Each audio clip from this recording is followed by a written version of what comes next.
நான் பிரபஞ்சத்தை கேட்கிறேன், அப்ப நான் யாரு? நான் தனியா ஒரு பிரபஞ்சத்துல நான் பேசணும் அப்படின்னா நான் எங்க இருந்து பேசணும்? பிரபஞ்சம் என்கிட்ட பேசுது, பிரபஞ்சம் எனக்கு பவர் கொடுக்குது, நானே பிரபஞ்சம் தான் சொன்னா அவனுக்கு புரியல.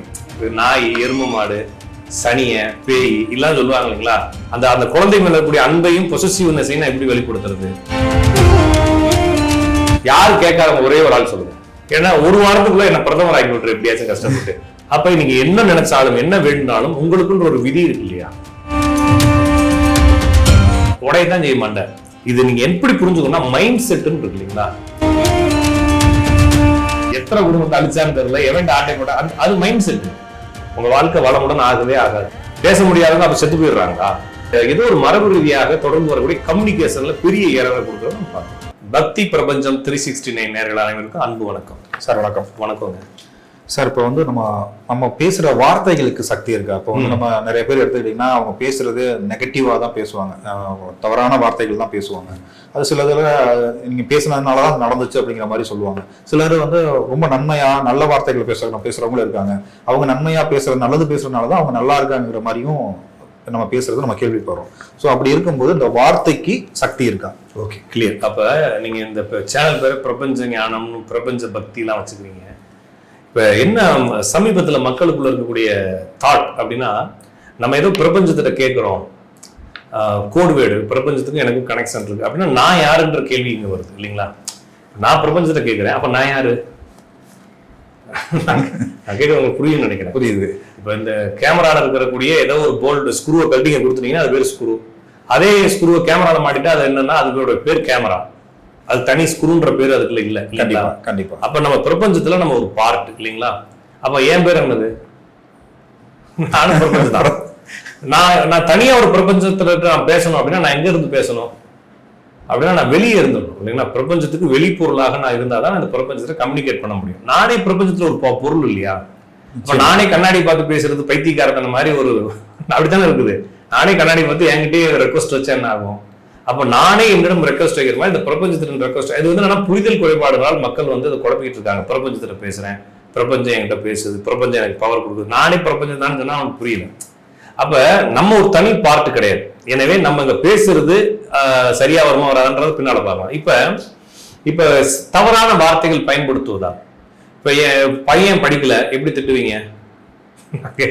பையன் படிக்கல இல்லைன்னா எதிர்த்து வீட்டுல போய் கல்ல விட்டு எரிச்சிட்டு வந்துட்டான், என்ன செய்வீங்க? அடிப்பாங்க, திட்டுவாங்க. பண்ணாடை, நாய், எருமை மாடு, சனிய, பேய் எல்லாம் சொல்லுவாங்க இல்லைங்களா? சரி, இது சொல்றதுனால அந்த குழந்தை நாசமா போகணும்னு அந்த அம்மா விரும்புறாங்களா? இல்ல, பிள்ளை திருந்தணுங்கிறதுக்காக. இப்ப இந்த வார்த்தை சரியான வார்த்தையா இல்லைன்னா தவறான வார்த்தையா? நான் கேட்கறது உங்களுக்கு புரியும் நினைக்கிறேன். அவங்க நோக்கம் வந்து சரியானது. ஆமா, ஆனா அதை எப்படி வெளிப்படுத்துது? கோபத்தை எப்படி வெளிப்படுத்துறது? எக்ஸாஸ்ட் எப்படின்னு ஆகுறது? அந்த குழந்தை மேல இருக்கக்கூடிய அன்பையும் பொசசிவ்னஸையும் நான் எப்படி வெளிப்படுத்துறது? தங்கம் இப்படிலாம் செய்யக்கூடாது தங்கம் நான் சொல்றது, கோபத்தை நான் வெளிப்படுத்தணும். அப்ப நீ சரியாக இருக்கணும். நான் ஒழுக்கத்தையே அந்த பிள்ளை கற்பிக்கணுமா இல்லையா? 2 போடு போட்டு 2 எருவு மாடு, பண்ணாடை, பண்ணி இன்னும் திட்டி அடுத்து அந்த குற்றத்தை செய்யக்கூடாதுன்ற உள் உணர்வுல நம்ம செய்யறோம். இது வந்து நம்ம நெகட்டிவ் எடுத்துக்கணும்னு அவசியம் இல்ல. அப்ப நெகட்டிவ் பாசிட்டிவ் அப்படிங்கிற அந்த அஸ்பெக்ட்ஸ் என்ன கண்டிஷன்ல நீங்க பேசுறீங்கன்றத பொறுத்து தான் இருக்கு. இன்னொரு விஷயம், நம்ம கேட்கறதுலாம் நடக்கும் அப்படின்னா நீங்க இது வரைக்கும் காசு கேட்கவே இல்லையா? பிரபஞ்சத்திலேயோ கடவுள்கிட்டயோ யாரு கேட்காதவங்க ஒரே ஒரு ஆள் சொல்லுங்க. இல்ல, கேட்காதவங்களும் அப்படி சொல்ல முடியாது. எல்லாருமே கேட்கறாங்க. எல்லாருமே கேட்கறாங்க. அப்ப எல்லாருமே கேட்டு ஏன் எல்லாருமே இன்னும் கஷ்டப்பட்டு இருக்கிறாங்க? கேட்கறதும் கொடுக்கலன்னு அர்த்தமா? அது ஏதோ ஒரு படத்துல உங்களுக்கு இதனால வைக்க என்னடா செஞ்சேன், ஒண்ணும் செய்யல, அதேதான் அவங்களுக்குன்ற அதே மாதிரி கடவுள் அப்படி உட்காந்துருக்காரோ அப்படின்ற கேள்வியோட இருக்கிறோம் இல்லைங்களா? அப்ப பிரபஞ்சத்துல நம்ம கேட்கறதுலாம் நடக்கணும் அப்படின்ற அவசியம் இல்லை. ஏன்னா நீங்க கேட்கறது எல்லாமே நல்லதாக உயர்வாதான் கேட்க போறீங்க. இப்ப என்கிட்ட கேட்டீங்கன்னா நான் என்ன கேட்பேன்னா, அடுத்து ஒரு 2-3 மாசத்துல அம்பானிக்கு ஆப்போசிட்டா ஒரு கம்பெனி போடணும்னா கேட்க போறேன். எனக்கு ஒரு ஜோசிகாரரு ரொம்ப வருஷத்துக்கு முன்னால, ஒரு 9 வருஷத்துக்கு முன்னால முகநூல்ல கொஞ்சம் தொடர்பு. அவர் ஜோசிக்காரர்ல ஒரு ஜோசியம் மாதிரி ஒரு நபர். அவர் காவியில உருமாலாம் கட்டியிருப்பாரு. அவர் எனக்கு ஒரு நாள் பர்சனலா போன் போட்டு, நான் உங்களை ரொம்ப நாள் பாக்குறேன் சார், நான் உங்கள்ட்ட ஒரு 10 நிமிஷம் பேசணும்னாலும் சரி பேசுங்க. உங்க வாழ்க்கையிலே நீங்க பார்த்த கேவலமான ஒரு ஜாதகர், அவர் என்ன சொல்றான்னு புரிஞ்சுக்க, நான் வாழ்க்கையிலே பார்த்த ஒரு கேவலமான ஒரு ஜாதகர் ஒருத்தருடைய ஜாதகத்தை எனக்கு அனுப்பிச்சு வைங்க, சரிங்களா? உங்களுடைய வாழ்க்கையில இது மாதிரி வந்தா நல்லா இருக்கும்னு ஒரு ஜாதகம் இருக்கும் இல்லையா? அந்த மாதிரி ஒரு ஜாதகத்தை எனக்கு அனுப்பிச்சு வைங்க. இதுக்கு பூஜை செலவை நானே ஏத்துக்கிறேன், சரிங்களா? ஓகே, இந்த பூஜை செலவு நானே ஏத்துக்கிறேன். சொல்லி ஒரு 2-3 மாசத்துல இந்த வீணா போனவன் ஜாதகம் இருக்கு இல்லைங்களா, அந்த ஜாதகத்தை இந்த சக்சஸ் ஆன ஒரு ஜாதகம் போல மாத்தி அவனுடைய வாழ்க்கையை நான் மாத்தி காட்டுறேன் அப்படின்னாரு. சூப்பர் தானே. அப்ப நான் என்ன சொன்னேன்னா, அந்த டைம் 7 வருஷமா 9 வருஷமா தெரியல எனக்கு சரியா. அப்ப அவங்க என்ன சொன்னா, அந்த வீணா போன ஜாதகத்தை ஏன் திறந்து தெரிய வச்சுக்க, ஓகேங்களா. அந்த சக்சஸ் ஆன ஜாதகம் மோடி ஜாதகம் வச்சுக்க.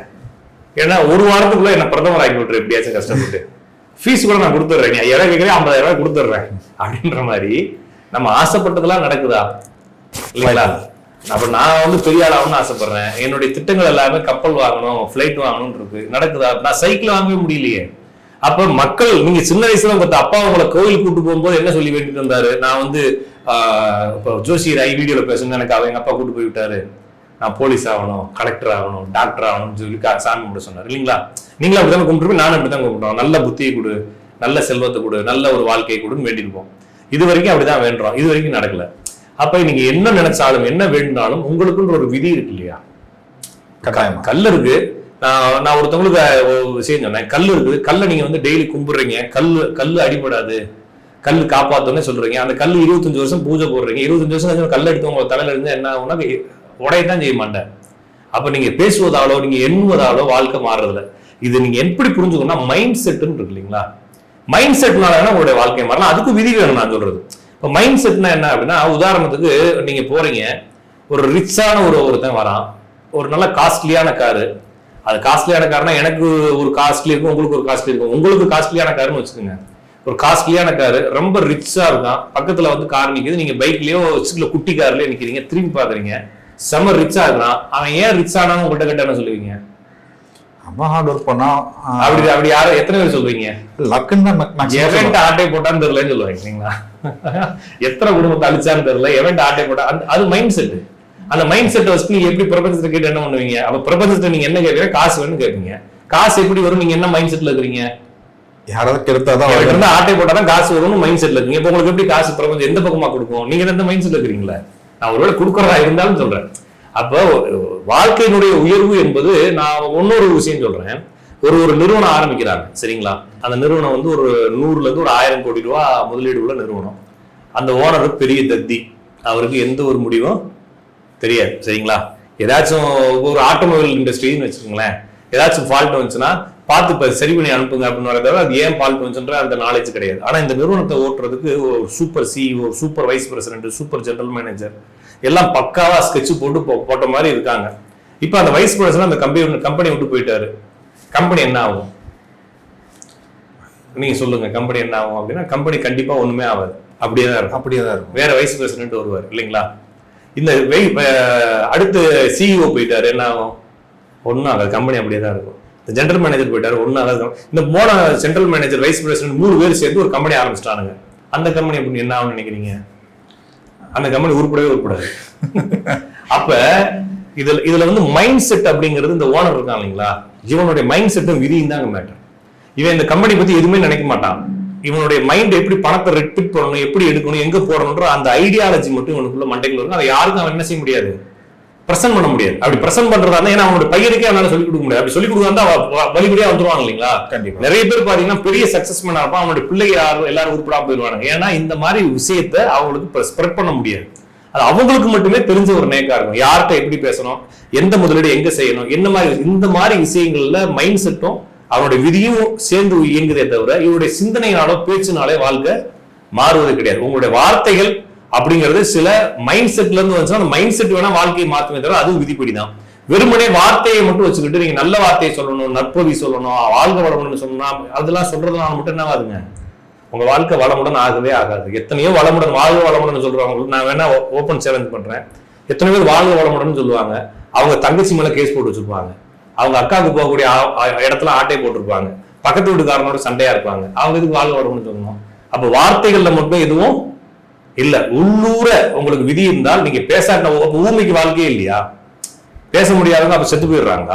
அப்ப பேசினா தான் வாழ்க்கை சரியா. அவங்க பேசவே இல்லையே, ஆனா அவங்க வாழ்க்கை பிரகாசமா இருக்கு. அப்படின்ற போல உங்களுக்கு உள்ள இருக்கக்கூடிய விதி அப்படியே வேலை செய்யுது. அதுதான் வாழ்க்கையா மாறுதே தவிர நீங்க பேசுவதாலோ பேசாம இருக்கிறதுனாலயோ வாழ்க்கை மாறுறது கிடையாது. எனவே இந்த பிரபஞ்சத்துல கேட்கணும், இது மாதிரி விஷயங்கள் எல்லாமே சும்மா நம்ம மனசளவுல திருப்தி பெற்றுக்கலாமே தவிர வார்த்தைகள் உங்களுக்கு பாசிட்டிவோ நெகட்டிவோ எதையுமே செய்யாது. விதி இருந்தால் நீங்க பேசாட்டினா கூட விதி உங்களை சூப்பரா கூட்டு போயிருந்தா நம்ம பார்க்க வேண்டியது. கண்டிப்பா. இதே மாதிரி இந்த பாசிட்டிவா பேசுறவங்களா இருக்கட்டும், நெகட்டிவா பேசுறவங்களா இருக்கட்டும், இப்ப இந்த காது கேட்காம இருக்கிறவங்க, வாய் பேசாம இருக்கிறாங்களா, இவங்களுக்குலாம் ஜாதக ரீதியா ஏதாவது காரணம் இருக்குமா? அவங்க புதன் தான் வந்து கம்யூனிகேஷன் சொல்றாங்க. புதன் வக்ரம், புதன் பரிவர்த்தனை, புதன் விளிம்பு, புதனுடன் சேர்ந்த கிரகங்கள் வக்ரம் பரிவர்த்தனை, அதுக்கப்புறம் இந்த சூரியன் புதன் பரிவர்த்தனை, சந்திரன் புதன் நினைவு, இதெல்லாம் வந்து ஏதோ ஒரு அப்நார்மலிட்டி இருக்கு உங்களுக்கு. அப்ப இது வந்து எதுவும் மரபு ரீதியா தான் வருது. அப்ப மரபு ரீதியா வருதா அப்படின்றத பாக்குறதுக்கும் இந்த சனி புதன் நினைவு. அப்ப சனி புதன் நினைவு, புதன் பரிவர்த்தனை வக்ரம், சந்திரன் புதன், சூரியன் புதன், இந்த காம்பினேஷன் வந்து இந்த ஏதோ ஒரு மரபு ரீதியாக தொடர்ந்து வரக்கூடிய கம்யூனிகேஷன்ல பெரிய ஏறலை கொடுக்கறத நம்ம பார்க்கணும். கண்டிப்பா. இந்த பிரபஞ்சத்துக்கும் பேசுற வார்த்தைகளுக்கும் சம்மந்தம் இல்லை.